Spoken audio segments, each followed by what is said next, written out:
Sunday morning. I love that. All right, man. Let's get back to it. Okay. All right, John. Here's the thing. Okay. There's 3 pillars to practice. Okay. And this is something that is not taught anymore, but was taught in the past. Okay. And this is, if you base your practice based off of these 3 pillars, you will be successful. Period. Period. Okay. The first pillar is the science of medicine. Okay. And let's do it this way. Imagine yourself sitting on a stool that has 3 legs. Okay. And the first leg is, and the legs have to be equal length. If they're not, you'll be unsuccessful. Okay. The first leg is the science of medicine, and that's the stuff we learn in school, right? How to recognize a heart attack, etc. If you're bad at that, you're going to kill patients. You're going to get sued. You're going to fail, right? Makes sense, right? That's pretty easy. All right. The second one is the art of practice, right? And that's holding Mrs. Smith's hand and spending extra time with her because she has a cough and her husband died of pneumonia last year. You know she doesn't have pneumonia, but she's freaking out because she's got a cough. Okay? That is actually something that's inherent in most nurses, right? Most nurses have that. We all know the nurse who doesn't, and I'm sure everybody listening can think of one right now off the top of their head who does not have that. But inherently, bedside manner, right? You actually have that bedside manner, right? Essentially, right? So, and inherently nurses are really, really good at that, okay? So, but the third leg is the business aspect. And if you don't understand the business aspect, you're going to be unsuccessful. For instance, I had a nurse practitioner come to me recently who had lost her job. She got fired. And she couldn't understand why she got fired, and she was applying for another job and wanted me to help her negotiate. Okay, we went over previous practice, and she was maxing out at 8 patients a day.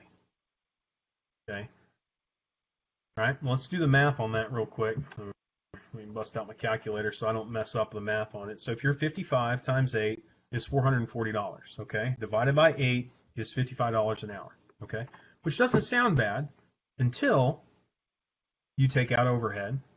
Until you take off your nurse's salary, until you take off the front office staff salary, until you take off the janitorial services, et cetera, and suddenly you're down to about $30 an hour, right? And if you're only seeing 8 patients a day, you just can't, you're not generating enough revenue to justify your position. Average nurse practitioners see anywhere from 18 to 22 a day. Okay? So you see the difference there, just the income generation is just, it's not there. So if you're not generating the income, you can't do it, right? And that's something we talked about. And that's something that as nurse practitioners, as a community, we severely underbill, which we talked about earlier, and because we don't understand the business, right? We get into the art, and you come in and see me, and you're sick, and I know your wife's sick, and neither of y'all have worked in a while, so I'm going to bill you a 2 instead of a 3. Well, that's not the right way to practice. You have to bill appropriately, even if, the unfortunate reality is business, and if you don't follow the rules of business, you'll be unsuccessful.